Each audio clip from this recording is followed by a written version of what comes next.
안녕하세요. 저는 세상에서 제일 사랑하는 두 딸을 키우며 살아가고 있는 40대 여자입니다. 요즘은 남아 선호 사상이 많이 없어졌다지만 그래도 여전히 아들이 최고라고 하시며 아들 낳으라고 종용하는 시부모님도 많습니다. 제가 그랬어요. 그냥 아들 좀 낳지 이 정도가 아니었습니다. 시부모님은 무슨 아들 낳는 기계라도 드린 양 저를 닥달했거든요. 아버님은 가구 관련 사업을 하시고 남편도 그곳에서 같이 일을 합니다. 사업은 꾸준히 잘 되는 편이어서 시댁은 여유가 있는 편이에요. 속모르는 주변 사람들은 저더러 부잣집에 시집 잘 갔다고 하더군요. 하지만 모르는 소리입니다. 사는 동안 저는 정말 죽을 것 같이 힘들었거든요. 저희는 시댁에서 5분 거리에 살았습니다. 시부모님이 자기들 집 가까운 곳에 저희 집을 구해주신 거였어요. 말은 남편과 아버님이 같이 일하니까 같이 출근해야 돼서 그렇다는데 사실 집만 다르지 거의 같이 사는 거나 진배 없을 정도로 매일 같이 만났습니다. 남편이 시부모님과 일을 하게 되면 안 만나고 싶어도 매일 같이 만날 수밖에 없어요. 어머님도 정말 하루가 멀다 하고 저희 집에 드나드셨어요. 그러면서 하나부터 열까지 다 참견하시고 살림에 대해 입을 대시고 나중에는 초인종 소리만 들려도 깜짝깜짝 놀라고 등골이 서늘해질 정도였습니다. 그런데 정작 어머님은 그러더군요. 나는 그래도 꼬박꼬박 초인종 누르잖니. 번호 달라고 안 하잖아. 내 친구들 다 아들 네 집 비밀번호 알아. 근데 나는 경우가 있어서 그렇게는 안 한다. 경우가 있으신 분이 틈만 나면 저희 집 와서 냉장고 뒤지고 먼지 있는지 만져보고 심지어 속옷 넣어두는 서랍까지 열어보시나요? 직접 들어오는 것만 아니다 뿐이지 정말 진절머리 나는 간섭이었습니다. 하지만 진짜 힘든 건 따로 있었어요. 바로 아이 갖는 문제였습니다. 신혼 초부터 아이 가지라고 닥달을 하셔서 저희는 따로 신혼도 없이 임신 준비를 했거든요. 임신 기간 중 5개월 정도가 넘어가면 병원에서 아들인지 딸인지 넌지시 힌트를 주거든요. 대놓고는 말 못하지만 다 알아듣게끔은 돌려서 말을 해주죠. 저는 딸이었습니다. 그런데 저는 그때 기뻐할 수 없었어요. 왜냐하면 시부모님이 귀에 딱지가 않도록 아들이어야 된다고 하셨거든요. 저는 사실 딸도 좋은데 시부모님 생각을 하니 착잡했죠. 뱃속의 아이가 딸이라고 전하자 당연히 시부모님은 시큰둥하고요. 에휴, 그래 아들도 낳으면 되니까. 저는 아직 아기를 낳지도 않았는데 또 임신을 하라는 어머님이 정말 야속하더라고요. 내가 임신하려고 결혼한 건가 싶기도 하고요. 어쨌든 그렇게 저희 첫애를 낳고 정신없이 육아를 했습니다. 그런데 어머님은 제가 모유 수유가 끝나자마자 틈만 나면 저보고 생리 나왔냐고 확인을 하시더라고요. 와, 정말 지긋지긋했습니다. 며느리 생리 언제 시작하는지까지 물어보는 시어머니라뇨. 이런 게 너무 힘들어서 남편에게 말했는데 남편은 도리어 저한테 뭐라고 하더라고요. 솔직히 우리 부모님이 뭐 땡전 한 푼도 없이 애 낳으라고 하는 것도 아니고 사는 집이며 우리 차며 다 해주신 거 잊었어? 그저 아들 하나만 낳아달라는데 뭐가 그렇게 힘들어? 내가 낳고 싶다고 낳을 수 있는 게 아니잖아. 남들은 애 낳고 싶어도 돈이 없어서 못 낳아. 근데 당신은 나만 주면 다 지원해준다고 우리 부모님이 얘기해주잖아. 그리고 당신 진짜 철딱서니 없는 거 알아? 나 아버지 밑에서 일해. 근데 당신이 자꾸 그렇게 우리 부모님 욕하고 불편하게 만들면 내가 어떻게 일을 하냐? 하, 알았어. 남편은 집 주고 차 주고 월급도 주니까 그냥 하라는 대로 하라 이겁니다. 속이 갑갑하더라고요. 사실 시부모님이 아들 타령을 해서 그렇지 남편은 그렇게 아이를 좋아하는 것 같지도 않았습니다. 육아에 관심은커녕 아이랑 잠깐 놀아주는 시간도 없었거든요. 퇴근하고 오면 피곤하다는 핑계로 자거나 아니면 친구들이랑 술 먹으러 다니기 바쁘지 정작 저와 시간을 보내거나 아이와 시간을 보내는 것도 아니에요. 제가 이런 걸로 불만을 말하면 자기는 돈 잘 벌어오지 않냐고 저보고 배부른 소리 그만하래요. 솔직히 월급이라고 엄청 많이 받아오는 것도 아니면서 툭하면 저 소리를 하니 진짜 짜증나더라고요. 하지만 저는 결혼하면서 일을 그만둬서 경제적 능력이 없는 상태다 보니 어쩔 수 없이 그냥 입을 다물게 되더라고요. 그러다가 아이가 돌이 됐을 무렵 저는 둘째 아이를 임신했습니다. 첫째 아이 돌 때 임신을 한 거라 둘째 아는 연년생이 된 거였죠. 저도 아들 압박이 너무 힘들어서 이번엔 아들이었으면 바랬어요. 하지만 병원에서는 분홍색을 준비하라고 알려주더라고요. 저는 그 사실을 시부모님께 말하기 무서울 정도였습니다. 그래서 그때쯤 친정에 좀 갔다 온다고 말하고 첫째 아이를 데리고 2시간 거리에 있는 친정으로 갔어요. 저희 부모님은 저 온다고 맛있는 것도 많이 해주시더라고요. 임신해서 배부른데 여기까지 오는 거 안 힘들었냐 하시면서도 반가워하셨어요. 저희 오빠도 저 오랜만에 온다고 제가 좋아하는 동네 빵집에 케이크를 사들고 왔더라고요. 저희 친정 식구들은 첫애를 엄청 예뻐하거든요. 딸이라는 이유로 찬밥 신세인 시댁과는 아예 다른 분위기입니다. 저희 집은 오히려 부모님이 오빠 낳고 딸을 갖고 싶어 해서 저를 낳으셨다고 했거든요. 그렇다 보니 저희 부모님이나 친정 오빠도 저희 큰딸 보고 공주, 공주 하면서 너무 좋아합니다. 그 모습을 보자 저도 모르게 눈물이 왈칵 났어요. 저희 부모님과 오빠는 왜 그러냐고, 차서방이랑 싸웠냐고 했고, 저는 사실 병원 갔다 왔는데 또 딸이라고 했다. 시부모님이 싫어하실 게 뻔히 보여서 말을 못하겠다고 했습니다. 아니, 딸이든 아들이든 어쨌든 그 집 손자구만 왜 그러신데? 그러게 말이야. 요새도 그렇게 아들 타령하는 집이 있어? 그리고 네가 성별을 원하는 대로 가질 수 있는 것도 아니고 왜 너한테 그런데? 저희 부모님도 화가 나셨고 오빠도 노발대발이었습니다. 아니, 미친 집구석 아니야? 남의 집 귀한 딸 데리고 가서는 아들 못 낳는다고 웬 구박이야, 구박이. 오빠가 주먹을 불끈 쥐며 화를 내자 부모님이 말렸습니다. 저희 오빠 실은 동네에서 꽤 유명했습니다. 공고를 나왔는데 거기서도 짱 먹었다며. 오빠 친구들 하는 소리로는 소위 진짜 조폭들 사이에서 스카웃 제의까지 왔었답니다. 오빠가 진짜 제대로 나쁜 길로 빠질 뻔했는데 엄마 아빠가 부모 죽는 꼴 보고 싶으면 그러고 살라고 한바탕 난리가 나서 오빠가 정신 차리고 지금은 평범하게 카센터 운영하면서 잘 살고 있어요. 결혼해서 아이도 있고요. 새언니가 오빠를 꽉 잡고 살아서 늘 고마운 마음입니다. 어쨌든 오빠가 저한테 말하더군요. 너 그런 거 참고 살 필요 없다. 차서방 그놈하고 너네 시댁에서 그딴 식으로 너 괴롭히면 오빠한테 말해. 내가 아주 가만 안 있을라니까. 너는 그만해. 네가 가만 안 있으면 어쩔 건데. 내 동생 건드리면 가만 안 있지. 내가 성질 죽이고 살아서 그렇지. 저는 그 모습에 웃었습니다. 오빠 말만 들어도 고맙다. 든든해. 근데 또 그렇게 난리 치려는 거 새언니가 알면 가만 안 있을걸? 너 그러고 사는 거 알면 나보다 너네 새언니가 더 난리 칠 거다. 저는 그 말에 그냥 웃고 말았습니다. 그렇게 저는 친정에서 좋은 시간을 보냈지만 다시 돌아가려 하니 마음이 갑갑하더라고요. 역시나 어머님은 난리가 났습니다. 또 딸? 내가 미친다 진짜. 저는 제가 딸을 임신한 게 죄도 아닌데 저도 모르게 고개가 숙여지더라고요. 아니, 아들 하나 임신하는 게 그렇게 어려운가? 어휴, 우리 사업체 물려줄 아들 하나 얻자는 건데 그게 대단한 욕심인가 보네. 아버님은 막 비아냥거리시더라고요. 저는 아무 말도 못했습니다. 그리고 집에 와서 울었어요.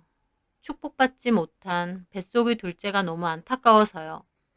첫째는 그래도 첫째라고 이 정도는 아니었는데 둘째는 이미 뱃속에서부터 딸이라는 이유로 천덕꾸러기 신세였습니다. 그렇게 죄인 아닌 죄인으로 살아가는데 어머님이 연락이 왔습니다. 이모님께 첫째 좀 맡아달라 할 테니 자기랑 어디 좀 가자고요. 저는 아기까지 맡기고 어딜 가자는 걸까 싶었는데 어머님이 하도 성하셔서 일단 따라가기로 했습니다. 어머님이 절 데리고 간 곳은 한 점집이었습니다. 어머님, 점집에 온 거예요? 그래. 여기 예약 정말 어려운 곳이야. 힘들게 온 줄 알아. 여긴 왜요? 도대체 언제 아들이 들어설 건지 좀 물어보려고. 저는 기가 막히더라고요. 그걸 점쟁이가 어떻게 아나요? 어머님, 그걸 점쟁이가 어떻게 알아요? 왜 몰라? 얼마나 용한 도사인 줄 알아? 넌 그냥 내가 하자는 대로 해. 네가 진작에 아들 가졌으면 내가 여기까지 이렇게 왔겠니?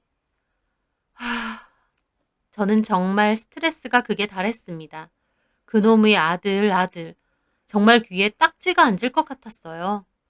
그렇게 아무 말 없이 기다리다가 저희 차례가 와서 어머님이랑 들어가게 되었습니다. 어머님은 남편과 제 사주가 쓰인 종이를 그 점쟁이에게 내밀며 말하더라고요. 우리 집이 아들이 필요한 집이에요. 근데 얘가 내 며느리인데 딸을 낳았어요. 지금 뱃속에 있는 애도 딸이고 아들이 있어야 되는데 어떻게 그 다음은 아들을 낳을 수 있을까요? 점쟁이는 사주도 보고 점사도 쳐보더니 묘한 표정을 짓는 거예요. 다시. 아들이 필요하다고? 예, 이미 있는데? 점쟁이의 말에 어머님과 저는 얼떨떨한 기분으로 쳐다봤습니다. 이게 무슨 소린가요? 이미 있다니. 그게 무슨 아들이 있다고. 근데 우리나라가 아니네. 물 건너 해외에 있어. 예? 어머님은 깜짝 놀라고 저도 너무 어이가 없어서 입이 떡 벌어졌어요. 해외에 남편의 아들이 있다니요. 저랑 어머님은 어버버하고 있는데 점쟁이는 아무렇지 않게 말하더군요. 그리고 지금 며느리는 앞으로도 아들은 없을 거야. 딸만 있는 사주야. 제가 딸만 있는 사주요? 음. 어머님은 그 말에 저를 힐끗 노려보시더라고요. 하지만 저는 그보다 남편의 아들이 해외에 있다는 그 말이 너무 충격이었습니다. 남편의 아들이 해외에 있다는 건 그건 알아서들 하셔야지. 나는 알려줬잖아. 그 점집을 나오면서 어머님과 저는 아무 말도 하지 않았습니다. 어머님도 혼란스러워 보이고 저도 머리가 복잡하더라고요. 그렇게 같이 차를 타고 오다가 제가 물어봤죠. 저기 어머님 혹시 건영 씨 외국에 살았었어요? 응? 아니. 아니에요? 응. 뭐 여행이나 갔을까? 외국은 무슨? 근데 저 점쟁이는 왜 말을 그렇게 했을까요? 어휴, 뭐 개소리네. 용하다더니 아무 소리나 짓거리고. 어머님은 갑자기 점쟁이 말이 개소리라는 거예요. 저는 그 모습이 너무 이상하더라고요. 점쟁이 말이면 팥으로 매주도 쓸 것처럼 보이셨는데 갑자기 행동을 바꾼 게 어머님도 속으로 뭔가가 걸리는 게 있는 것 같더라고요. 저는 암소리 안 했습니다. 그리고 그날 저녁 남편에게 이 모든 얘기를 했어요. 그런데 남편은 도리어 아, 어머님이나 당신이나 진짜 가지가지해. 집에만 있어서 그래? 점은 무슨. 근데 그 점쟁이가 진짜 그랬다니까? 당신 외국 나가서 살았어? 내가 그런 게 어딨어. 어디서 이상한 소리 듣고 와선. 남편은 오히려 본인이 펄쩍 뛰더라고요. 하지만 저는 뭔가 찜찜했습니다. 더 웃긴 건 그 후로 어머님이 한동안 저희 집에 잘 오지도 않고 더 이상 저한테 아들 타령도 안 하는 거였어요. 뭔가 숨기는 게 있다 싶었던 저는 고민 끝에 오빠에게 이런 이야기를 말했습니다. 저희 오빠 친구 중에 흥신소를 하는 친구도 있거든요. 오빠는 자기가 뒤를 캐봐주겠다고 하더라고요. 저는 점쟁이 말 한마디 듣고 너무 야단 법석인가 싶기도 했지만 동시에 뭔가 어머님이나 남편이 저를 속인다는 생각도 들더군요. 그렇게 거의 2달 가까운 시간이 지나고 오빠 친구가 알려준 사실은 놀라웠습니다. 남편에 대한 신상을 제가 다 알려줘서 오빠 친구가 남편의 과거를 다 캐봤는데 대학교 때 1년간 필리핀에서 어학연수를 했다더군요. 그래서 저희 오빠가 제 인생이 걸린 문제라고 비행 경비 주며 부탁해서 필리핀까지 갔었답니다. 거기서 남편 다닌 어학원 등을 수소문해서 찾았는데 그곳에서 남편이 만났던 여자를 찾게 되었대요. 그 어학원에서 튜터로 일하다가 지금은 콜센터에서 일하는 현지 여자고 아들도 있다고요. 그 친구분은 그 집도 찾아갔고 아들 사진도 찍어 왔는데 저희 오빠가 아들 사진 보고 기함을 했다고 합니다. 코피노인데 얼굴이 누가 봐도 저희 남편이랑 똑 닮았더래요. 그냥 보자마자 아, 이건 차서방 그 새끼 아들 맞다 싶을 정도로요. 그래서 그 여자한테 물어보니 몇 년 전까지 생활비 붙여줬었대요. 그러다가 갑자기 연락이 끊겼다고. 오히려 오빠 친구더러 남편 연락처 달라면서 그랬대요. 왜 약속과 다르게 생활비 안 보내주냐고. 오빠는 그 말을 듣고 당장이라도 남편에게 찾아가고 싶은 거 겨우 참고 일단 저에게 말하는 거라고 하더군요. 저는 그 얘기를 듣는데 도저히 믿기지도 않고 어안이 벙벙했습니다. 그리고 저도 그 사진을 봤는데 정말 남편이랑 똑 닮았더라고요. 외국 어학연수 시절 현지 여자랑 아이까지 낳고 생활비 주다가 일방적으로 끊은 남자. 그 남자가 바로 제 남편이라니요. 저는 너무 충격을 받아 일어나다가 쓰러지듯 주저앉았어요. 온몸에 힘이 다 풀리더라고요. 어떻게 이런 걸 속일 수 있을까 싶어 남편이 무섭고 그냥 그 집에서 도망쳐 나오고 싶었습니다. 저희 오빠는 넋이 나간 제 모습을 보고 열받아서 차서방 그 자식 가만 안 둔다고 서류 들고 아버님네 가구 판매점으로 찾아갔어요. 저는 일단 참으라고 말렸는데 오빠가 너무 흥분한 상태라 어쩔 수 없이 따라갔습니다. 아버님네는 가구 공장을 끼고 바로 옆 가구 판매점이 있는데 남편은 그곳에 있는 사무실에서 일을 하거든요. 오빠는 남편 보자마자 멱살 잡고 애까지 낳은 주제에 속였냐고 사기꾼 새끼라고 욕하고 그 와중에 아버님이랑 어머님까지 오셔서 저희 오빠더러 신고할 거라고 놓으라고 한바탕 난리가 났습니다. 거기 있던 직원들까지 다 말리고요. 오빠가 저희 시부모님께 그러더군요. 사돈 어른들 그러시는 거 아니죠. 남의 집 귀한 여동생 데리고 가서 아들 못 낳는다고 구박해놓고 알고 보니 차서방 이 자식 필리핀에서 이미 애까지 있었네요. 어떻게 이런 걸 속입니까? 그 말에 아버님은 몰랐던 일인지 놀라고 어머님은 가만히 있더라고요. 아버님은 어머님한테 이게 뭔 소리냐고 하고 저희 오빠는 서류 던져줬습니다. 보세요. 거기에 그토록 원하던 손자 사진 있으니까. 이제 만족하세요? 아니, 애초에 필리핀에 있는 손자 데리고 와서 키울 것이지 뭐하러 남의 귀한 여동생을 그렇게 잡습니까? 아버님은 허겁지겁 서류 열어보고선 사진에 놀라고 남편은 그 와중에 저한테 뭐라고 하더군요. 아, 니네 오빠 좀 말려. 이게 무슨 깡패 짓이야. 하지만 저도 참지 않았습니다. 깡패? 우리 오빠가 깡패면 너는 사기꾼의 싸티충이니?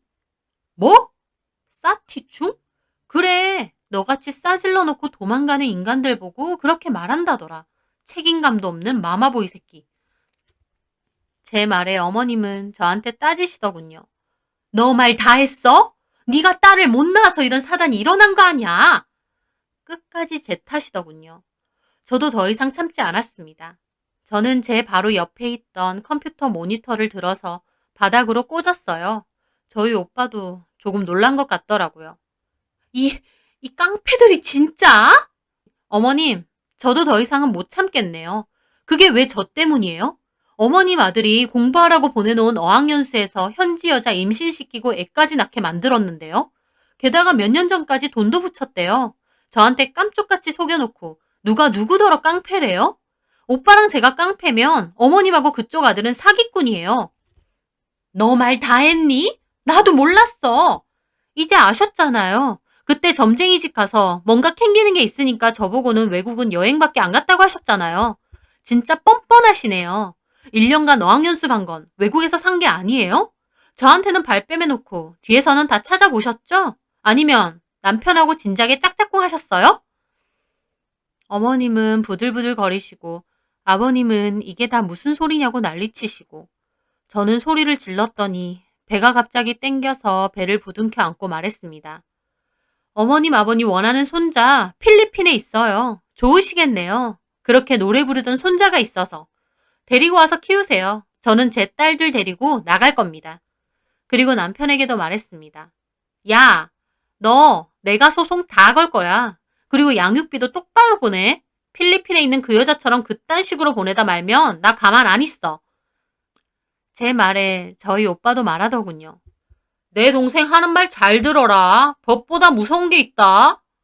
그리고 오빠는 저를 부축해서 데리고 나갔습니다. 오빠 차에서 정말 엉엉 울었어요.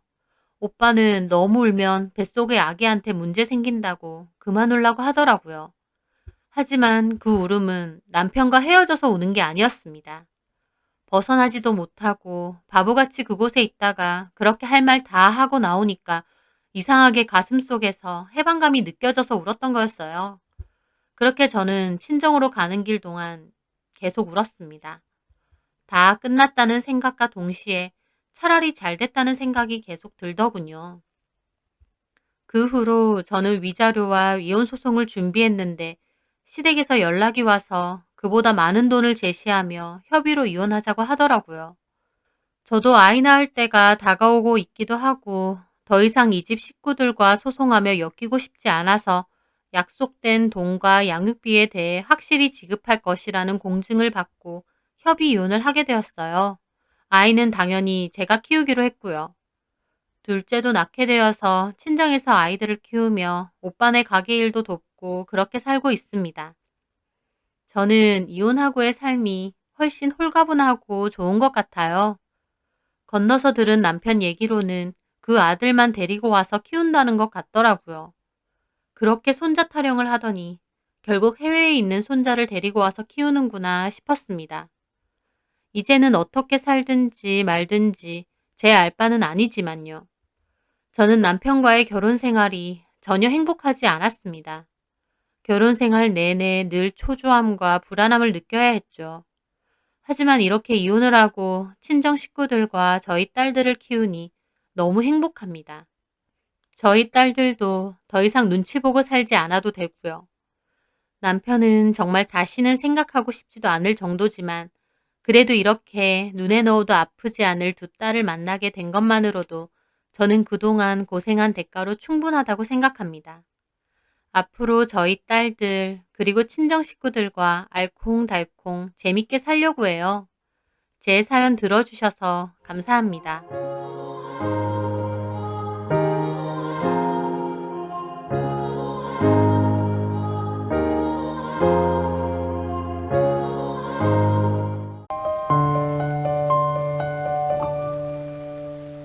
안녕하세요. 저는 지난 10년간의 세월이 송두리째 배신과 기만으로 얼룩졌다는 사실을 뒤늦게 깨닫고 바로 잡게 된 여자입니다.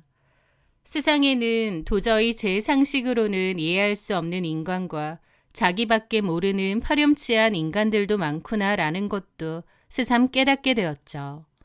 그리고 다른 사람의 상처나 마음은 아랑곳하지 않는 인간들에게 어떻게 되갚아줘야 하는지도 잘 깨닫게 되었습니다. 저는 그 일로 인해 10년간의 결혼 생활을 끝내야 했습니다. 처음 그 남자를 만났을 때만 해도 검은 머리가 팥불이 될 때까지 인생의 동반자로 서로 의지하며 잘 살 수 있을 줄 알았어요. 그만큼 그 남자가 좋았고 또 많이 사랑하기도 했습니다. 하지만 나중에서야 알게 되었죠. 저는 가장 잔인한 연극 속에서 희생된 피해자라는 것을요. 그 모든 비극의 시작에는 대학 시절 가장 가까이 지내면서 믿어왔던 한 친구로부터였습니다. 그 친구의 이름은 강세라였어요. 세라는 저랑 같은 과 동기였는데 저와는 사는 세계가 아예 다른 것 같은 친구였어요. 세라의 아버지는 국회의원이었고 집도 부자라고 했죠. 저희가 과 잠바를 맞춰 입고 다니며 떡볶이를 사 먹을 때 세라는 20살 생일 선물로 받은 차를 몰고 다니며 저는 이름도 생소한 명품을 휘감고 다니는 아이였습니다. 저를 포함한 나머지 친구들은 평범한 집안이다 보니 돈 많고 잘 놀고 시원시원한 세라를 보며 대리만족을 느끼곤 했던 것 같아요. 그리고 세라 덕분에 어린 나이에 가보기 힘들 것 같던 고급 칵테일 바나 연예인들이 온다는 클럽에도 가보고 아버지가 예약해준 특급 호텔 스위트룸에서 파자마 파티를 하며 호캉스도 즐겼습니다. 세라는 늘 얘들아 돈은 내가 낼게. 너희는 그냥 재미있게 놀기만 해 라고 말하는 통 크고 시원시원한 성격의 친구였습니다. 나중에야 알았지만 세라의 아버지는 외동딸인 세라를 어아둥둥 키우시면서도 나름의 기준이 있으시더라고요. 딸에 대한 욕심과 더불어 다른 사람들의 보는 눈도 중요했을 테니까요. 그런 것들은 세라가 직접 저희한테 말하기도 했습니다. 우리 아빠가 그러대. 너는 머리가 비었고 별로 잘하는 게 없으니 사익감이라도 똑똑하고 잘난 놈으로 얻어야 된다고. 검사나 의사 같은 사짜 직업이던가 아니면 대학 교수 쪽으로 만나라고 하네. 아빠가 나중에 그런 남자 알아서 소개해 줄 테니 결혼만 잘하래. 대신 그 전에 놀고 싶은 건 실컷 놀라고 하셨어. 연애도 마음대로 하라고. 대신 사고는 치지 말고 결혼만 아빠가 정해준 사람이랑 하면 된대. 결혼하고 나서는 조신하게 사모님처럼 살라면서. 그래서 아빠 말대로 하려고. 라며 깔깔 웃더라고요. 그 얘기를 들으며 세란의 아버지는 정말 특이하면서도 희한하게 개방적이신 분이구나 싶더라고요. 세라의 아버지도 주구장창 말하셨지만 세라 역시도 결혼이란 감정 없는 비즈니스이자 거래일 뿐이라고 생각했던 것 같아요. 그런데 그냥 흘려들었던 그 말이 훗날 제 인생까지 송두리째 흔들게 될 줄은 꿈에도 몰랐습니다. 그렇게 시간은 흐르고 흘러 저희는 졸업을 했습니다. 저는 호텔 컨벤션 센터의 연예 기획팀 직원으로 취업하게 되었어요. 또 다른 친구들도 각자의 길을 찾아갔습니다. 취업을 하거나 창업을 하는 친구도 있고 시험 준비나 유학을 준비하는 친구도 있고 가지각색이었죠. 그런데 세라만큼은 여전히 화려한 한량으로 살았습니다. 별다른 직업 없이 돈 펑펑 쓰며 놀러 다녔죠. 사실 세란의 집에 돈이 많으니 굳이 취업할 필요도 없었던 것 같아요. 세란의 부모님도 얌전하게 있다가 시집가라고 하셨으니까요. 졸업 후에도 친구들과 종종 만나고 어울렸는데 그러던 어느 날 세라가 저에게 불쑥 말하는 겁니다. 수진아, 너는 거의 모태솔로지? 연애도 안 하고 무슨 재미로 살아? 내가 남자 하나 소개해줘? 아니야, 됐어. 무슨 소개야? 아니야, 진짜 괜찮은 애 있거든. 너랑 딱 어울릴 것 같아. 이 근처에 있는데 같이 만나서 놀자. 그렇게 저는 엉겹결에 세라의 손에 이끌려 한 남자를 만나게 되었습니다. 그 남자는 골목에서 작은 북카페 겸 저녁에는 와인을 파는 와인바를 운영하는 사람이었어요. 원래 직업은 시인이라고 했는데 시인만으로는 생계가 힘들어 운영하는 카페라고 했죠. 이름은 박지훈이었는데 그 남자를 본 순간 저는 한눈에 반하고 말았습니다. 살면서 누군가에게 한눈에 반하는 일이 있을까 싶었는데 그 남자를 보자마자 심장이 철렁한 거죠. 그 남자는 남자다운 외모에 예술가 특유의 고독한 분위기까지 풍기는 사람이었습니다. 흔치 않은 분위기였기에 제 심장은 더욱 두근거렸죠. 지은 씨는 세라의 갑작스러운 방문에 좀 당황한 눈치였지만 세라는 아랑곳하지 않고 제 자랑을 늘어놓기 시작했습니다. 내가 전에 얘기했지. 얘는 내 대학 동기 이수진인데 성격도 너무 좋고 천사표야. 며느리감으로 1등감이지. 너네 잘 어울릴 것 같아서 내가 데리고 왔어. 저는 그 상황이 너무 민망해서 세라를 말렸지만 지훈 씨는 그런 저를 보고 조용히 웃기만 하더군요. 갑작스러운 만남이었지만 저는 사실 지훈 씨가 첫인상부터 좋았고 그 역시 제가 마음에 든 듯했습니다. 세라를 통해 제 연락처를 물어봤다며 개인적으로 연락이 왔거든요. 저희는 그렇게 연락을 주고받다가 연인이 되었습니다. 저희가 사귄다고 하니 세라는 마치 자기가 큐피드라도 됐냐 거봐, 너네 진짜 잘 어울린다니까? 라며 호들갑스럽게 축하해 주더군요. 그렇게 2년 정도 만나오다가 저희는 결혼도 하게 되었습니다. 결혼 후 한 달 만에 저희에게는 선물처럼 아이가 찾아왔습니다. 사랑하는 남편, 그리고 남편과 저를 반반 빼닮은 사랑스러운 아이까지. 남편은 꾸준히 시를 썼고 공모전에 당선도 되면서 조금씩 자신의 꿈을 키워나갔습니다. 저는 컨벤션 센터에서 능력을 인정받으며 중요한 행사들을 도맡아 진행했죠. 그렇게 퇴근 후 집에 돌아오면 가족끼리 따뜻한 저녁을 먹고 아이의 재롱을 보며 웃는 하루하루. 제 인생은 더할 나위 없이 행복하고 완벽해 보였습니다. 그렇게 아이가 8살이 됐을 무렵 오랜만에 대학 친구들과 다 같이 만났는데 세라가 본인의 약혼식 초대장을 내밀었습니다. 이제 결혼한다고 하더라고요. 그 사이에 세라는 제법 많은 선을 보았는데 딱 마음에 드는 상대가 없었던 것 같아요. 상대는 아버지가 소개해 주신 집안 좋은 유능한 현직 검사라고 했습니다. 놀 거 다 놀아도 결혼은 사짜 직업이라 한다더니 진짜 그렇게 하네. 라며 친구들은 부러워했지만 저는 제 삶에 충분히 만족하고 있었기에 그저 진심으로 세라의 결혼을 축하해 주었습니다. 세라의 결혼식은 정재계 인사들이 총출동한 그야말로 세기의 결혼식이었습니다. 저는 들러리를 서며 진심으로 친구의 행복을 빌어주었죠. 그렇게 세라는 결혼을 했고 1년 뒤 다시 만난 자리에서 시댁이 임신 압박 때문에 스트레스를 받는다고 하소연을 했습니다.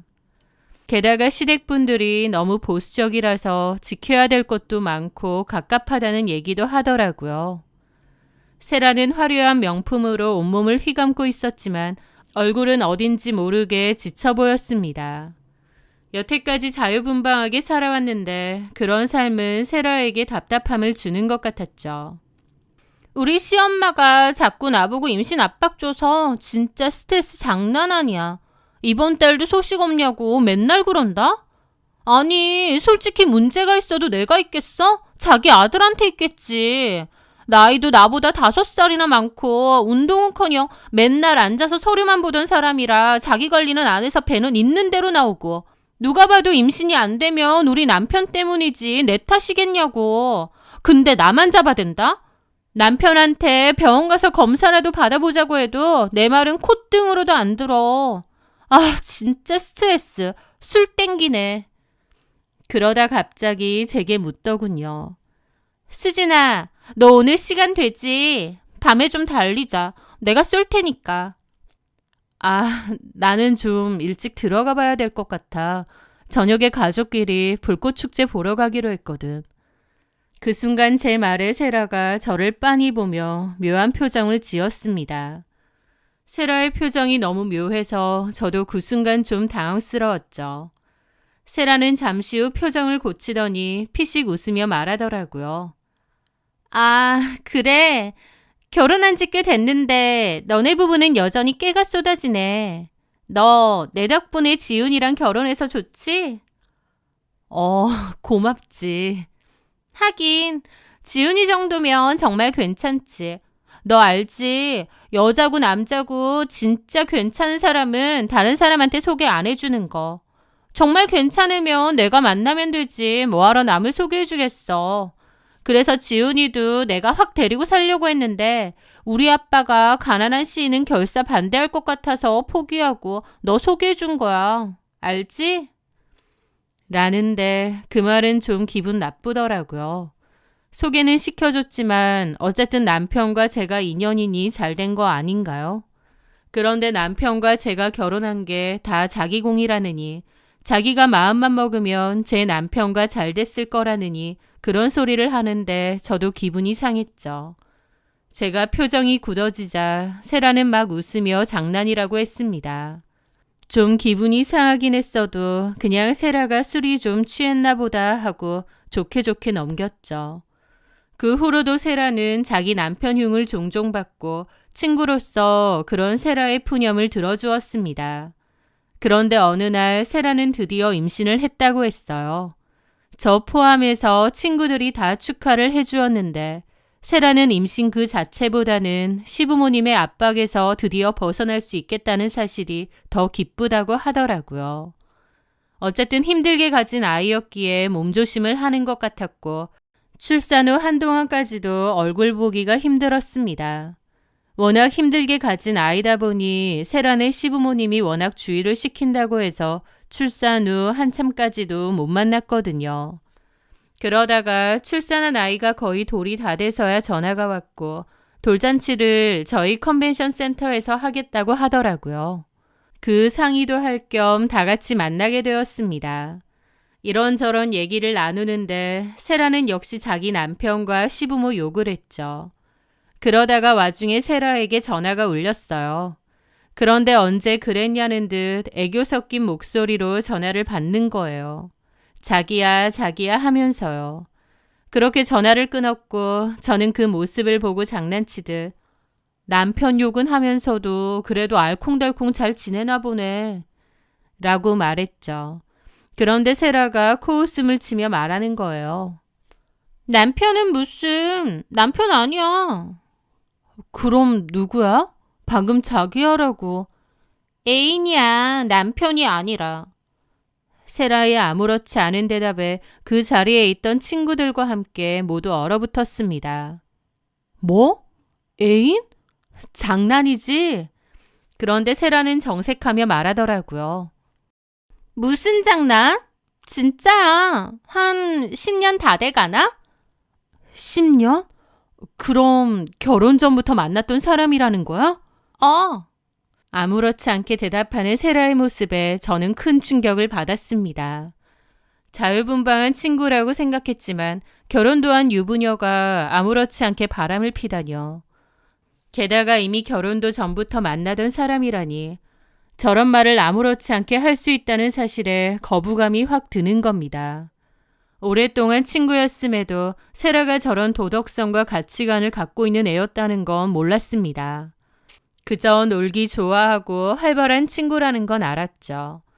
그 순간 세라에게 너무 실망이 컸고 자연스럽게 세라와는 거리를 두기로 했습니다.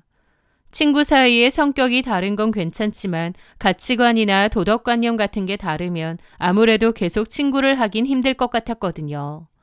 다만 세라의 아들 돌잔치를 저희 컨벤션 센터에서 하기로 했기에 돌잔치 관련 연락만 주고받았죠. 그러던 어느 날 남편이 제게 묻더군요.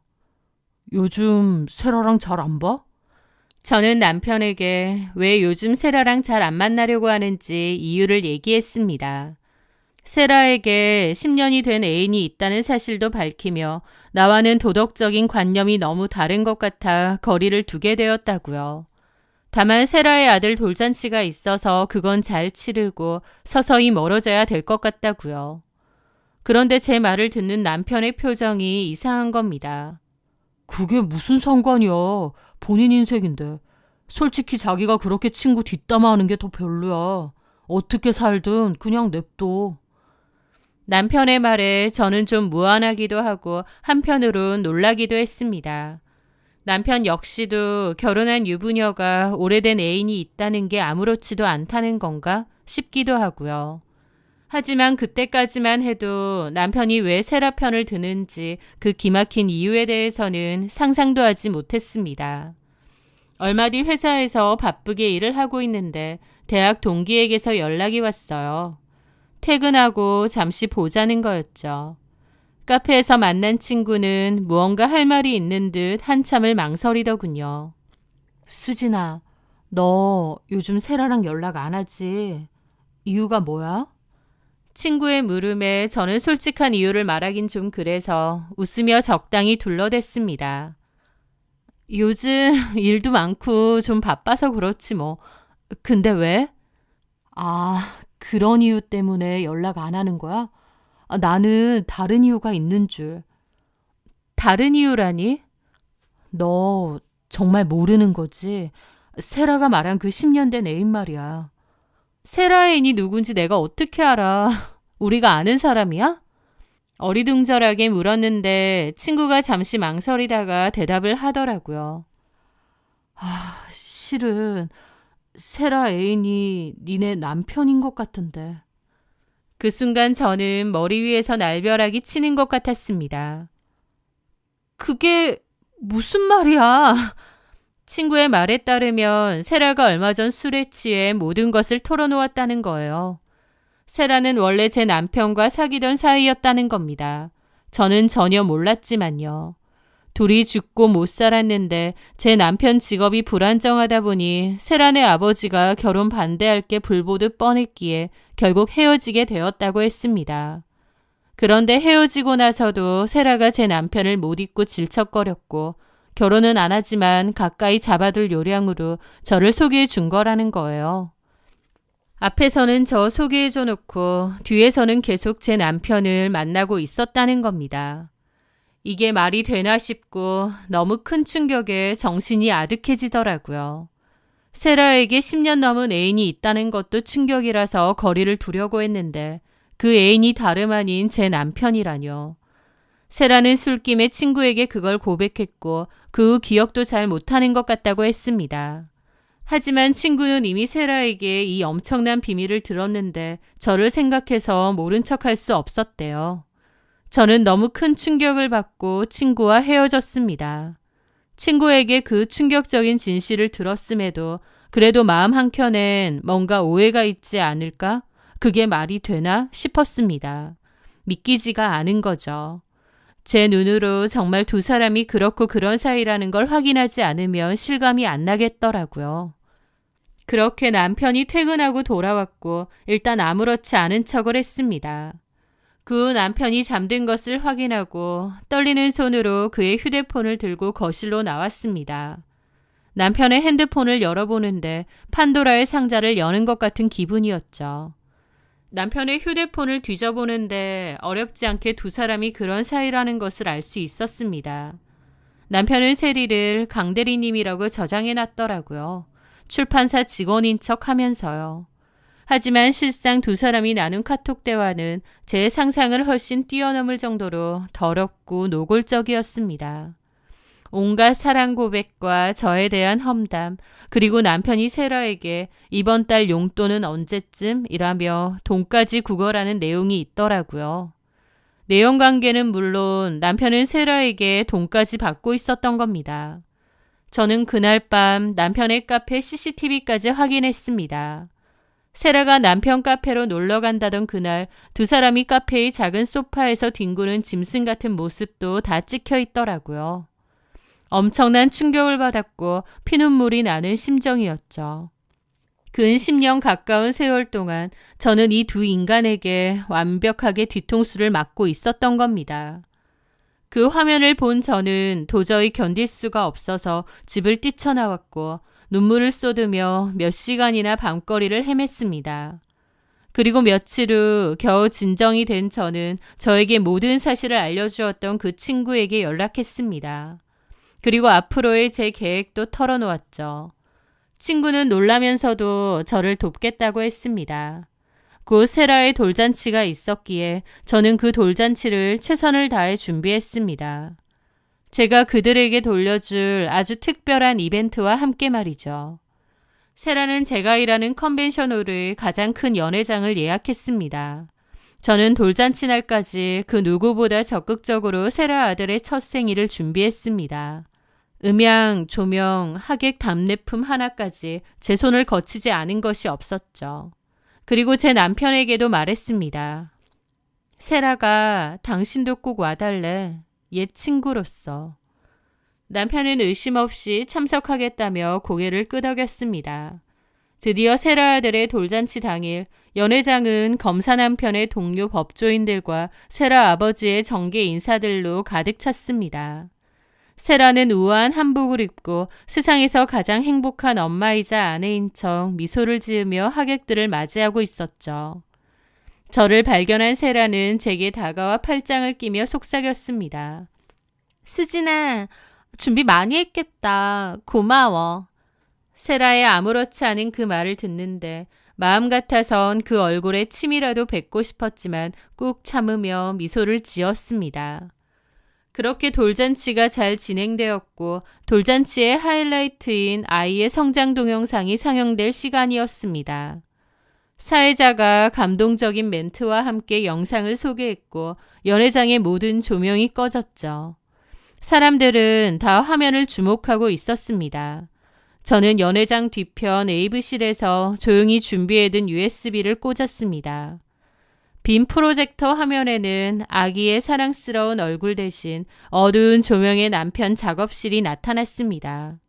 하객들이 영상이 잘못됐나? 라며 웅성거리는 순간 화면 가득 제 남편과 세라가 짐승처럼 나뒹구는 모습이 재생되기 시작했어요. 연회장은 순식간에 얼어붙었고 이내 아수라장이 되었습니다. 저게 뭐야? 꺼! 당장 끄라고! 세라가 경악하며 비명을 질렀고 화면을 꺼보려 했지만 소용없었습니다. 그 와중에 두 번째 영상이 재생되었습니다. 세라와 저희 남편의 카톡 대화 캡처 화면이었죠. 나 임신했어.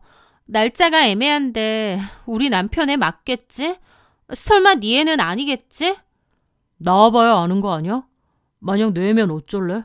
네 남편 버리고 나랑 살아야겠네. 헐, 우리 아빠 뒷목 잡고 쓰러질걸? 설령 네 애라고 해도 그냥 내 남편 애인 것처럼 해야지. 돌잔치 때는 꼭 와. 네 애일지도 모르니까. 그 대화 내용이 공개되자 모든 사람들의 입이 떡 벌어졌습니다. 세라의 검사 남편은 싸늘하게 굳은 얼굴로 천천히 제 남편에게 다가왔습니다. 남편도 몹시 당황한 얼굴로 도망가려다가 붙잡혀서 멱살을 잡혔어요. 세라의 시어머니는 세라에게 다가가 네가 감히 우리 집안에 이런 짓을 저질러? 라며 뺨을 후려치더라고요. 세라는 바닥에 처박혔고 세라의 친정엄마가 말리면서 싸움이 났죠. 세라의 아버지도 뒷목 잡고 쓰러졌고 한순간에 돌잔치는 아비규환이 되었습니다. 저는 그 아비규환을 뚫고 연단 위로 올라가 마이크를 잡았습니다. 10년 동안 제 남편에게 용돈까지 줘가며 내연관계를 유지했던 친구 세라야. 나 속이니까 재밌었니? 누구 애인지도 모를 네 아들 돌잔치 아주 축하한다. 제 목소리에 모든 시선이 집중되었습니다. 저는 바닥에 엎어져 벌벌 떨고 있는 남편의 얼굴에 이혼 소장과 상간 소장을 집어던지고 그곳을 나왔습니다. 뒤에서는 여전히 비명과 고함, 그릇 깨지는 소리가 뒤섞여 들려왔지만 저는 단 한 번도 뒤돌아보지 않았습니다. 그 지옥 같은 연회장을 빠져나오는 순간 비로소 숨이 쉬어지는 것 같았죠. 그날 이후 그들의 인생은 나락으로 떨어졌습니다. 세라의 남편은 세라에게 이혼을 선언했고 아이는 바로 친자검사를 했다고 하더군요. 그나마도 아이는 저희 남편의 아이가 아니었습니다. 하지만 검사 집안의 명예에 먹칠을 한 대가는 혹독했습니다. 시댁에서는 세라에게 아이를 빼앗고 맨몸으로 내쫓았다고 합니다. 저희 남편 역시 모든 것을 잃었죠. 그의 북카페 겸 와인바는 유부녀에게 용돈받아 생활하는 불륜 시인의 아지트로 소문이 나 손님도 끊겼고 세라의 전 남편에게 당한 거액의 위자료 소송까지 당해야 했습니다. 저는 모든 이혼 관련 소송을 끝내고 그 두 사람을 제 인생에서 완벽하게 지원했습니다. 물론 10년의 세월을 통째로 부정당한 상처가 하루아침에 아물지는 않겠죠. 문득문득 그날의 배신을 생각하면 지금도 심장이 내려앉고 가슴이 아플 때도 많습니다. 하지만 아무것도 모른 채 바보같이 속으며 사는 것보다는 힘들더라도 진실을 마주하고 제 손으로 모든 것을 바로잡은 지금이 훨씬 더 행복합니다. 이제 저는 제 아이와 함께 거짓 없는 진짜 제 인생을 살아가고 있습니다. 비온 뒤에 땅이 굳는다는 말처럼 끔찍한 배신을 겪고 나니 세상의 어떤 시련도 두렵지 않은 것 같아요. 더 이상 과거에 얽매이지 않고 저와 제 아이의 행복한 미래를 만들어 나가는 데 집중하며 살려고 합니다. 제 사연 들어주셔서 정말 감사합니다.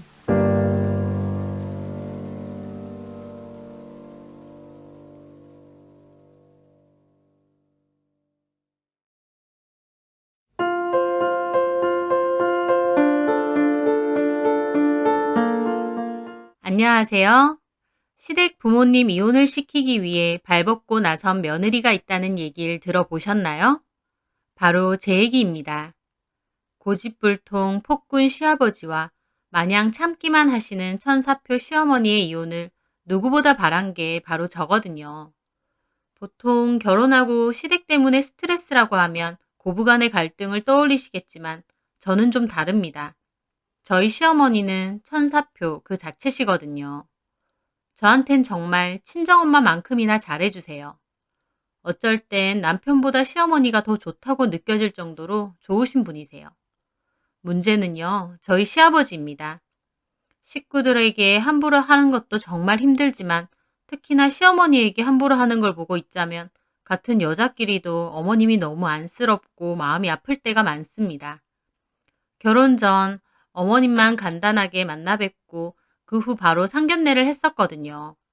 아버님은 그때 처음 뵀는데 성격이 정말 화통하고 시원시원하시더라고요.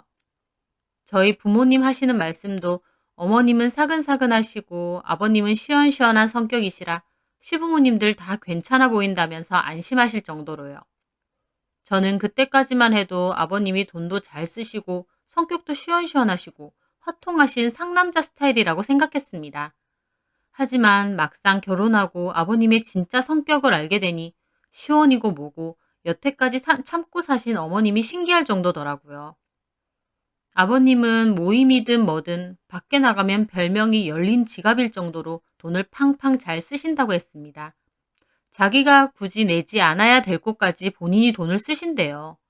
가령 모임 같은 데는 갯돈을 모아서 내기 때문에 굳이 본인이 낼 필요 없는데도 계산할 자리가 있으면 막 허세를 부리면서 자기가 낸다고 하시네요. 저희 시댁이 엄청 잘 살고 아버님이 돈이 엄청 많으신 분이면 아무 문제 없죠. 돈 많은 사람이 돈 잘 쓰는 게 뭐가 걱정인가요? 문제는 아버님이 그렇게까지 돈을 잘 버시는 분은 아니라는 거죠. 작은 제조회사를 운영하고 계시는데 말이 회사지 직원도 따로 없고 본인이 직접 일을 하시거나 어머님이 종종 가서 일을 돕고 계십니다.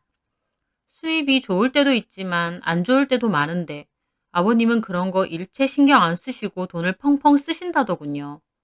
그런데 문제는요. 밖에서 그렇게 잘 쓰시면서 집에서는 돈 한 푼 쓰는 걸 아까워하세요.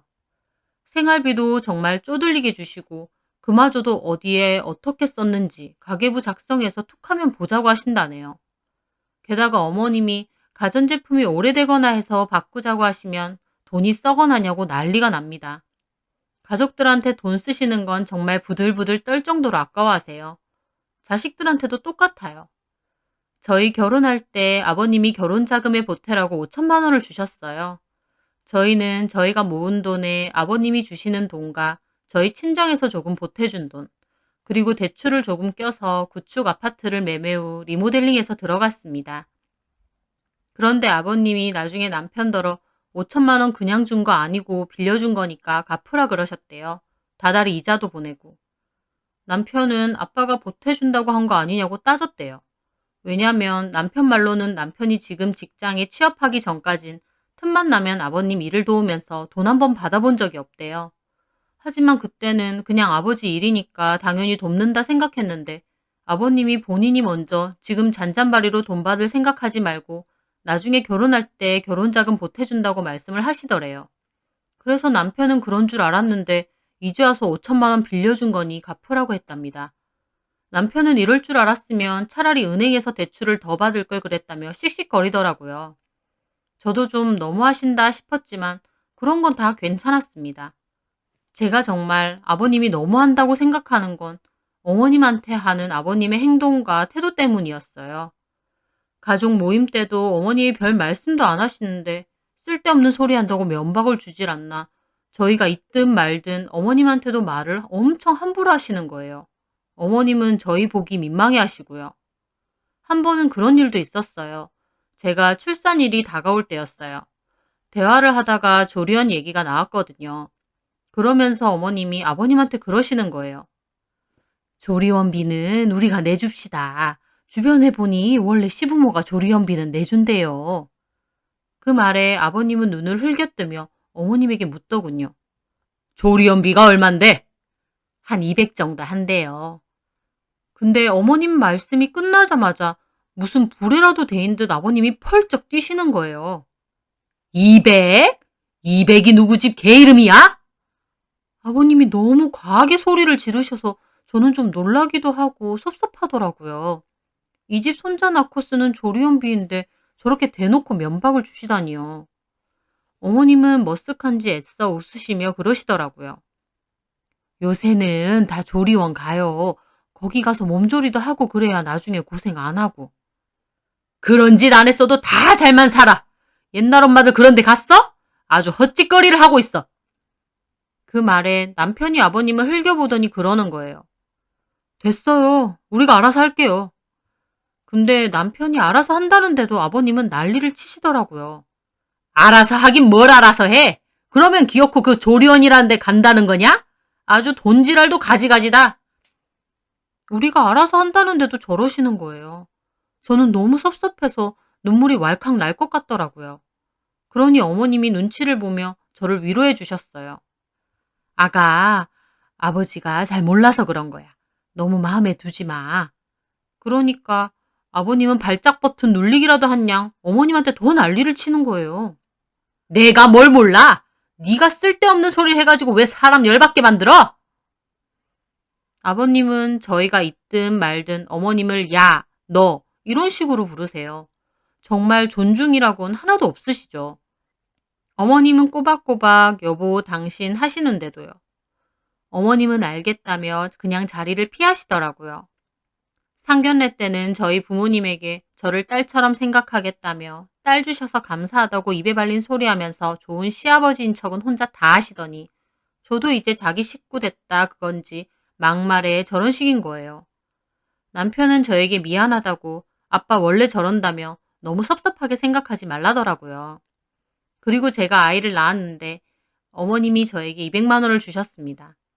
제가 괜찮다니까 어머님께서 이건 아버지 돈 아니고 자기 돈이니까 괜찮다고 아기 낳느라 너무 수고했다고 주시더라고요. 나중에 보니 어머님은 꼬깃꼬깃 본인의 쌈짓돈을 저에게 주신 거였어요. 제가 어떻게 그 돈을 쓸 수 있나요? 조리원비는 남편이 내고 저는 그 돈 그대로 잘 들고 있었습니다. 그걸로 어머님 선물이라도 사드리려고요. 저희 어머님 오래된 가방 하나 들고 다니시는데 그게 전부터 너무 마음에 걸리는 거예요.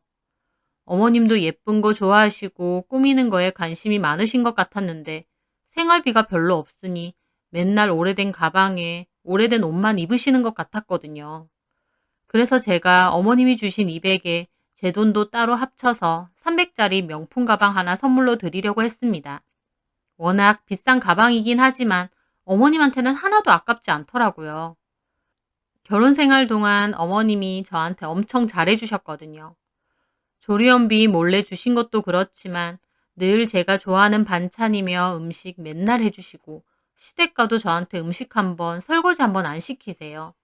그리고 저에게 맨날 예쁘다, 기특하다, 잘한다 등등 좋은 말만 해주시고요. 그런 분인데 오히려 더 못해드려서 죄송할 뿐이었죠.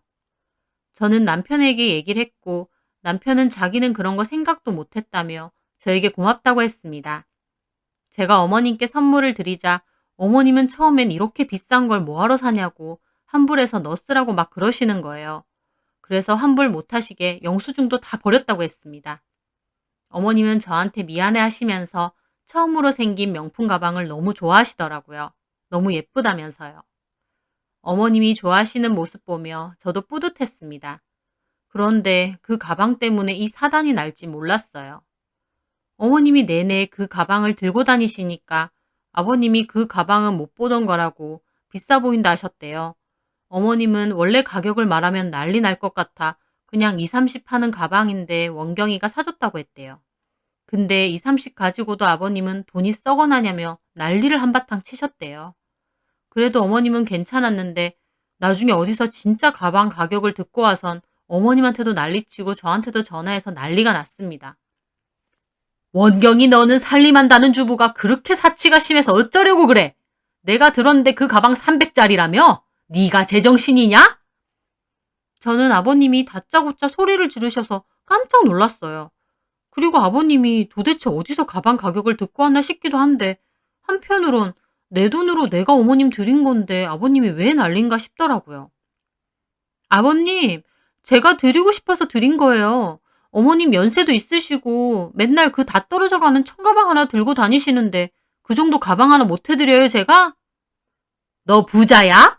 요새 애들은 정신머리가 썩어 빠졌어. 26평 아파트 대출 끼고 살면서 300짜리 가방이 웬 말이야. 당장 반품해. 막 저한테 뭐라고 하시는데 너무 섭섭하고 기막히더라고요. 그래서 저도 참지 않고 따졌습니다. 이미 매신 걸 어떻게 반품해요? 그리고 그럴 생각도 없어요. 제가 드릴만 해서 드린 거고 아버님 돈 들어간 것도 아닌데 아버님이 왜 그러시는데요? 너 어디서 시애비한테 큰 소리고 대들어? 그렇게 배웠냐? 네. 저희 부모님은 제가 정당하다 생각되면 똑바로 얘기하라고 가르치셨어요.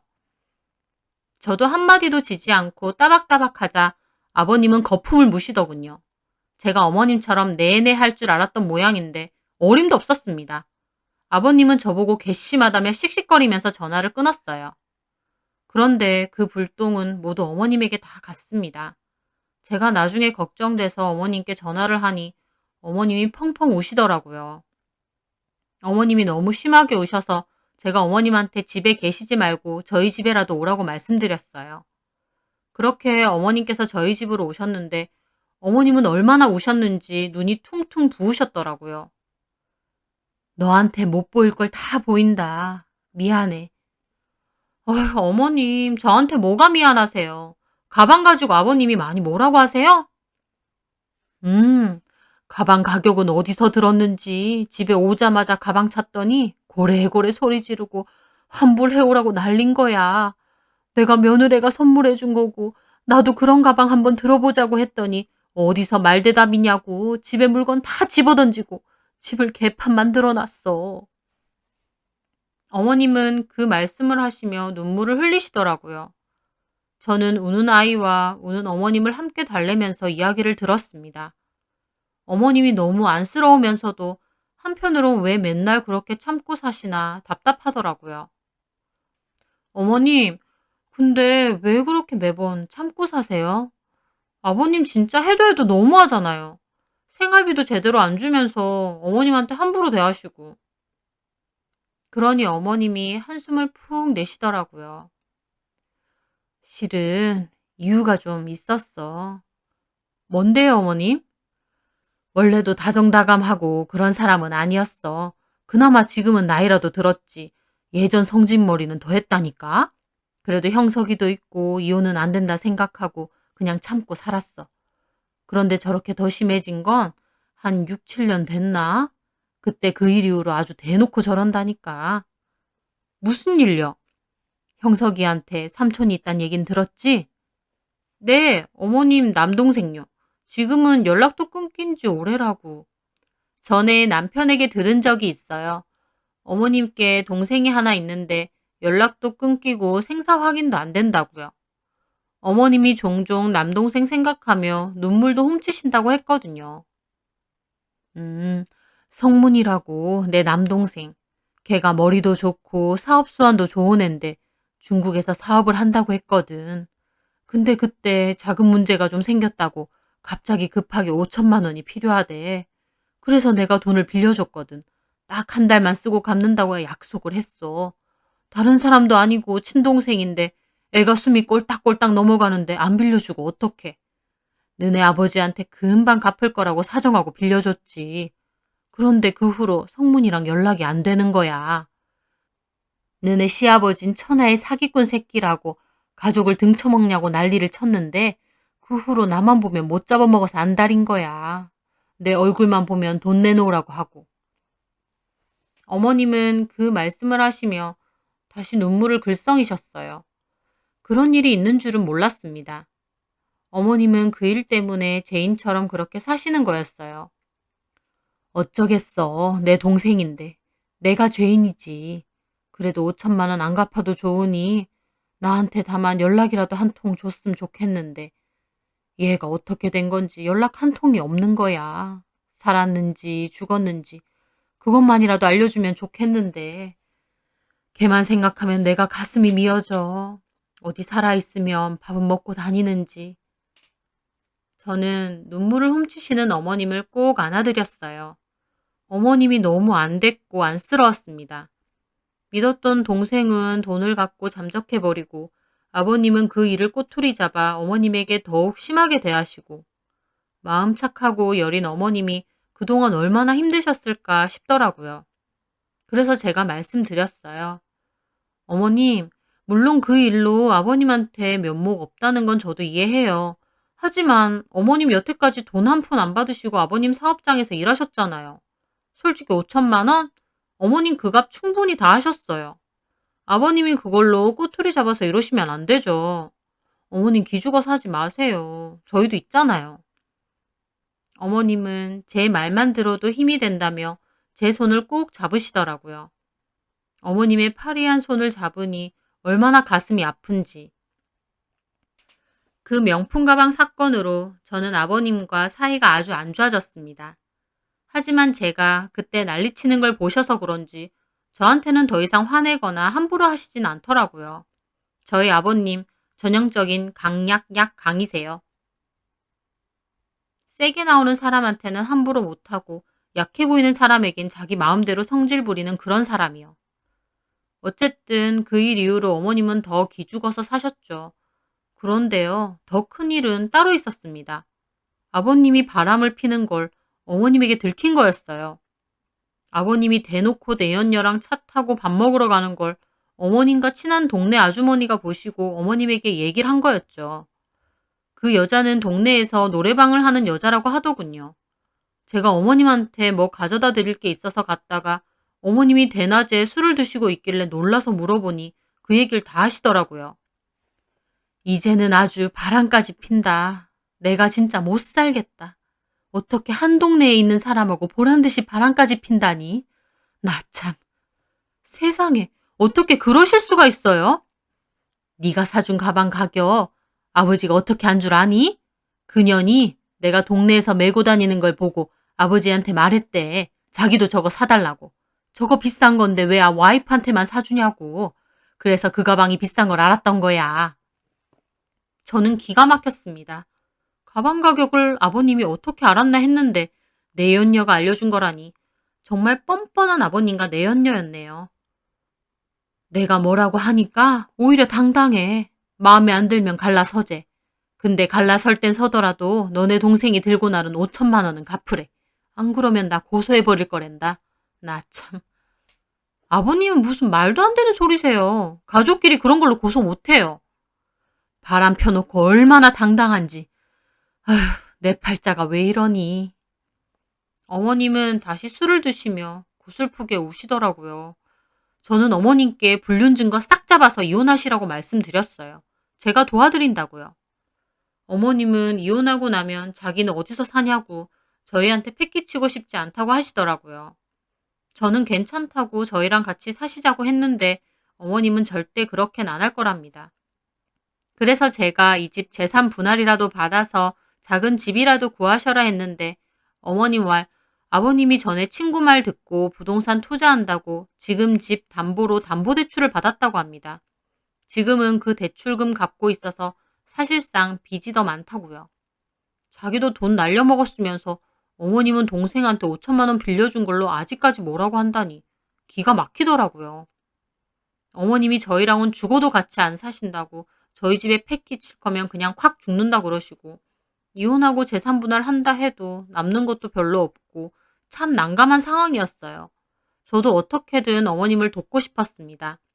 그런데 그 후 정말 상황은 생각지도 못한 방향으로 펼쳐졌어요.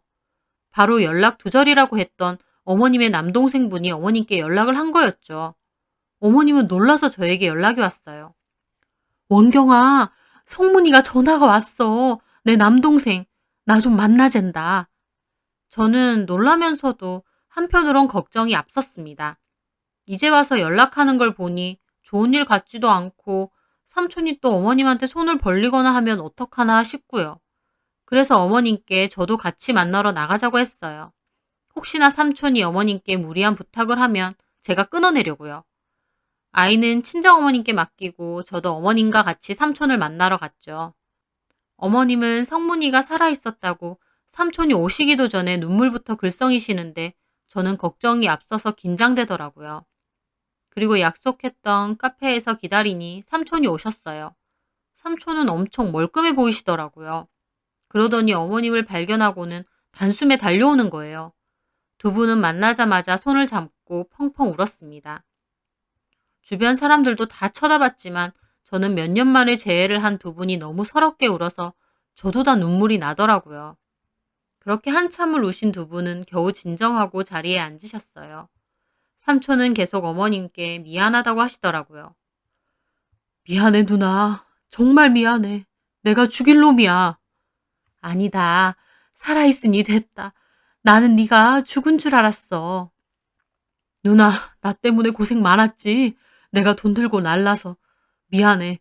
그러려고 한 건 아닌데 진짜 미안해. 아니야. 이제 다 지난 일이야. 괜찮아. 어디서 지내? 밥은 먹고 지내? 삼촌은 그 말에 눈물을 닦고 웃으며 지갑에서 중국어로 된 명함을 2장 꺼내서 저랑 어머님이랑 한 장씩 주더라고요. 이거 내가 하는 디저트 사업이야. 와이프랑 공동 대표야. 와이프? 너 결혼도 했어? 엄밀히 말하면 결혼식은 아직 안 했어. 근데 같이 살아. 식만 안 올렸지 부부나 다름없어. 어머님은 정말 놀란 것 같았어요. 이 사업을 같이 한다고? 어떻게 된 거야? 네가 하던 일은? 삼촌은 커피를 한 모금 하더니 그동안 있었던 일을 얘기해 주시더라고요. 그때 중국 가서 하려던 사업은 동업자가 있었는데 문제가 생겼다고 해서 삼촌이 돈 다 끌어모아주고 마지막까지 어머님한테까지 돈을 빌린 거래요. 그런데 결과적으로 그 동업자는 사기꾼이었고 삼촌도 빈털터리가 되었다고 합니다. 삼촌은 자기 돈도 모자라 누나 돈까지 그렇게 날려먹었으니 그냥 죽어야겠다 싶어서 시도까지 했는데 구사일생으로 살아나고 최소한 누나 돈은 갚고 죽어야겠다고 생각했대요. 그런데 삼촌을 평소 좋게 봤던 중국 거래처 사장님이 삼촌을 도와줬고 그 밑에서 일을 하다가 그 집 딸이랑 서로 마음이 생겼다고 하더라고요. 그러면서 의기투합해서 같이 지금의 디저트 사업을 구상했다고요. 와이프와 공동대표로 일을 하는데 사업도 잘 되고 해외 진출까지 준비하고 있는 통에 너무 바빠 결혼식도 제대로 못 올리고 산다고 하더라고요. 그러면서 삼촌은 말하시더라고요. 처음엔 누나 돈만 생기면 바로 연락하려고 했어. 그런데 그래도 이왕이면 떳떳하게 성공해서 연락하자 싶더라고. 그래서 누나한테는 못할 짓인 거 알면서 연락 안 했어. 내가 반드시 성공해서 누나한테 빌린 돈 10배는 갚아주리라 생각하면서. 어느 정도 자리 잡고 나서는 너무 바빴어. 사실 이번에 한국 온 것도 와이프랑 같이 오려고 했는데 너무 바빠서 나만 나온 거야. 누나 시간 되면 같이 중국 가서 인사도 했으면 좋겠어. 곧 결혼식도 하려고 준비하는데 그때도 꼭 참석해주고. 삼촌의 말은 놀라웠습니다. 어머님은 눈물이 그렁그렁한 채 삼촌의 손을 꼭 잡더라고요. 네가 이렇게 살아준 것만도 고맙다. 5천만 원 그거 없어도 되는데 네가 그 돈 때문에 나한테 연락도 못하는 거 아닌가 얼마나 마음 아팠는지. 미안해 누나. 못난 동생 어떻게든 잘된 거 보여주고 싶어서 연락하고 싶어도 참고 안 했어. 너무 늦어서 미안해. 그렇게 어머님과 삼촌은 다시 우셨어요. 어머님은 한참이나 삼촌의 손을 쓰다듬더라고요. 어쨌든 삼촌은 외국에 나가 사업가로 성공한 거고 제가 염려할 만한 일은 없었습니다. 어머님한테 그동안 어떻게 지냈냐고 매형은 잘 지냈느냐고 하는데 어머님은 아무 말 없이 잘 지냈다고만 하시더라고요. 어머님은 삼촌에게 그 5천만 원 때문에 얼마나 힘들었는지 말할 생각이 없어 보이셨어요. 그래서 저는 저라도 삼촌에게 다 말씀드려야겠다 싶었어요. 어머님을 아버님으로부터 탈출시킬 방법은 이제 삼촌밖에 없다고 생각했거든요. 그래서 그날 저녁 고민 끝에 삼촌께 전화를 드렸습니다. 낮에 만난 어머님 며느리라고 하면서요. 삼촌은 반갑게 전화를 받으시더라고요. 저는 그간에 있었던 일과 아버님이 어머님에게 했던 일들을 다 말씀드렸어요. 삼촌은 몹시 놀라더군요. 매형이 무뚝뚝하고 인정머리 없는 줄은 알았지만 누나한테 그렇게까지 했다고요? 네, 어머님은 절대 얘기 안 하실 것 같아서 말씀드려요. 외삼촌께서 어머님 좀 도와주세요. 바람까지 피면서 어머님한테 얼마나 당당하신지 옆에서 보는 저도 기가 막힌데 어머님은 어떻겠어요? 삼촌은 깊은 한숨을 내쉬더라고요. 그리고 뭔가를 생각하는 것 같더니 말해줘서 고맙다며 누나하고 얘기를 하겠다고 하고 끊으셨습니다. 나중에 어머님께 물어보니 삼촌이 5천만 원 바로 보낼 거고 그리고 매연가는 이혼하고 자기랑 중국 가서 같이 살자고 했다더군요. 거기서 집도 구해줄 수 있다고요. 어머님은 돈은 일단 지금 말고 나중에 보내라고 하셨고 또 갑자기 다른 나라에서 어떻게 사느냐고 거절했다고 하세요. 삼촌은 그러면 여기에 집을 구해준다고 했답니다. 이혼하고 나와서 살라고요. 생활비도 삼촌이 다 보내준다고 걱정 말라고 했대요. 어머님이 그 얘기를 저에게 해주시고 저도 조심스럽게 이혼하시는 게 맞지 않겠냐고 했습니다. 어머님은 좀 더 생각해 보겠다고 하셨어요. 저 같으면 아버님의 막무가내 행동에 바람까지 피셨으니 가차없이 이혼인데 어머님 입장에선 고민이 많으신 것 같더라고요. 삼촌은 언제든지 필요하면 오시겠다며 연락하라고 하시고 다시 중국으로 가셨어요. 그리고 그 후 아버님의 환갑잔치가 있었습니다. 요즘 누가 환갑에 잔치를 하냐고요. 바로 저희 아버님이요. 떠들썩한 거 좋아하시고 과시하는 거 좋아하는 아버님이 제 조리원비 200은 아까워서 부들부들 하셨으면서 자기는 꼭 환갑잔치를 열어야겠답니다. 친척들도 다 부르고요. 저희 남편이 환갑잔치는 요즘 안 하는 추세라고 말렸지만 아버님은 내가 하겠다는데 왜 말리냐고 성하시더라고요. 하여튼 그래서 결국 회장을 하나 빌려 환갑잔치까지 열게 되었습니다. 준비는 다 저랑 남편의 몫이었어요. 애 키운다고 정신도 없었는데 아버님 환갑잔치 준비까지 해야 했죠. 저는 속으로 어머님 언제 이혼하시나 생각할 정도였어요. 어쨌든 아버님 환갑잔치를 열었고 친척분들과 아버님 친구분들도 오셨어요. 저희 부모님도 오시고요. 아버님 친구분들도 무슨 환갑에 잔치를 하느냐고 참 유난이라고 한 말씀 하시더라고요.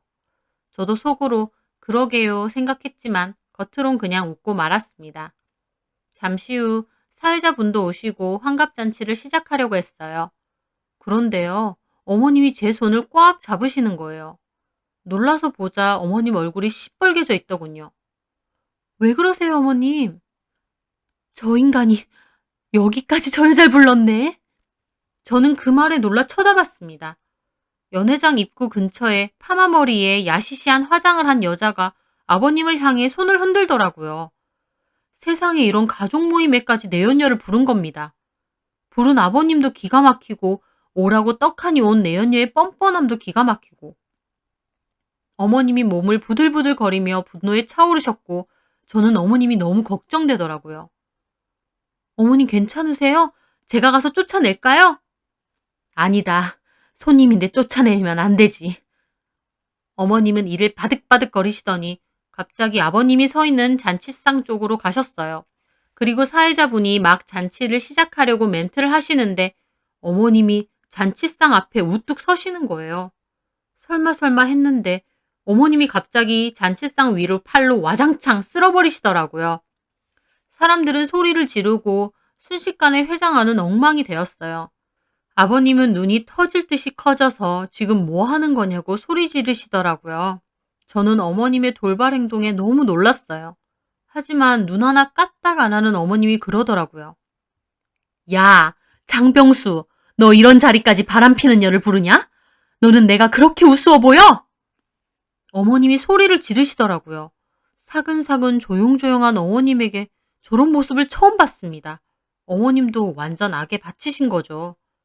어머님의 말에 친척들과 친구들 다 웅성거리고 그 여자는 당황했는지 몰래 밖으로 나가려고 주섬주섬 일어나는 거예요. 저는 아이를 잽싸게 친정엄마에게 맡기고 한복 치마를 부여잡고 달려나가서 그 여자 앞을 가로막으며 소리쳤어요. 어딜 가요? 아버님이 불러서 온 거면 끝까지 보고 가세요. 제가 일부러 쩌렁쩌렁하게 말하자 사람들도 다 쳐다보더라고요. 그 여자는 얼굴을 가리고는 저보고 나오라고 밀치더라고요. 저는 못 나간다고 여자를 잡았는데 아버님이 저한테 소리를 막 지르시더라고요. 너 그거 못 놔? 놔! 그러니까 어머님도 그러시는 거예요. 왜? 전년 털끝 하나라도 상할까봐 걱정돼? 에라이! 어머님은 상 위에서 미처 밀려나지 않은 2단 케이크를 들어 그대로 바닥에 내다 꽂으셨어요. 너 미쳤어? 아버님이 부들거리며 어머님 앞으로 가니까 저희 남편도 쫓아가서 아버님을 막더라고요. 그만하세요. 놔 임마. 저 옆편네가 돌았나 진짜. 술 처먹었어? 어디 잔치상에서 행패야 행패가. 너는 잘도 제정신이라서 일가 친척 다 불러놓은 자리에 바람피는 년을 끌어들이냐? 네가 제정신이야? 뭐? 너? 이게 진짜 정신이 나갔나? 그래 나갔다. 내가 참고 봐주니까 사람을 바보 천치로 봐? 오냐? 너 내가 이혼해 주마. 너 맨날 이혼 노래를 불렀지? 나도 너랑 도저히 못 살겠다. 전현이랑 같이 살아. 어머님은 그러면서 제가 맡고 있던 문 앞의 내연녀에게 그러는 거예요. 야, 너 우리 동네에서 노래방 하는 년이지?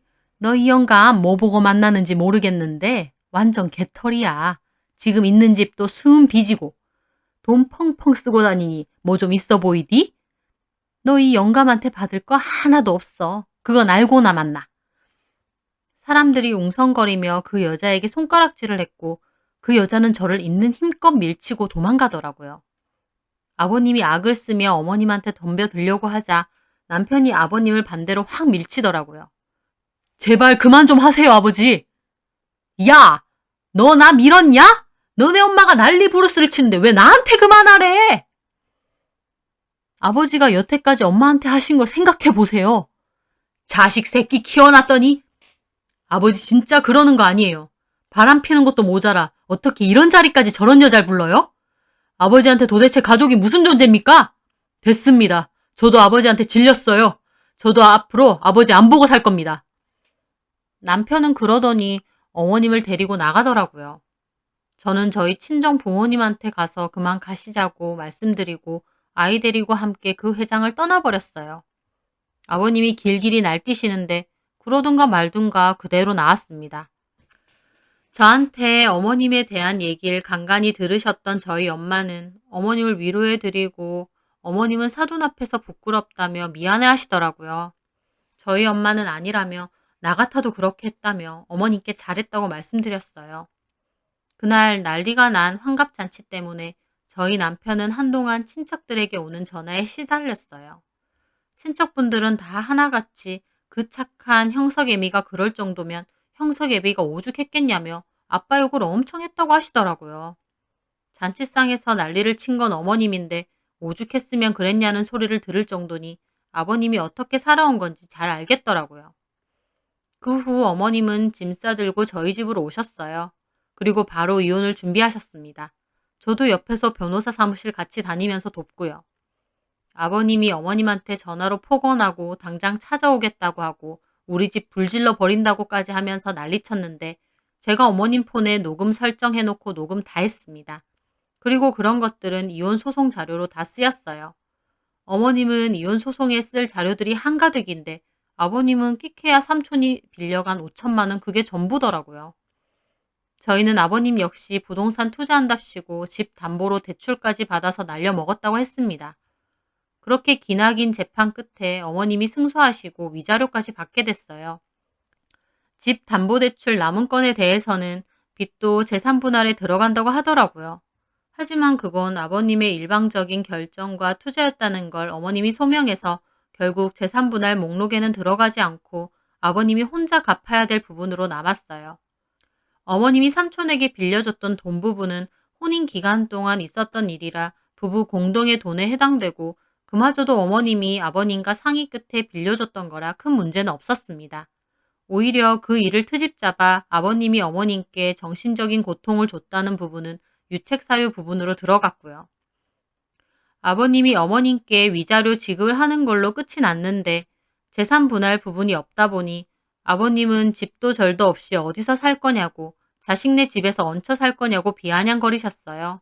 하지만 어머님은 위자료나 제대로 내놓으라고만 하시고 삼촌에 대한 이야기는 한마디도 하지 않으셨어요. 괜히 얘기했다가 아버님이 뒤늦게라도 돈 내놓으라고 난리칠까 봐요.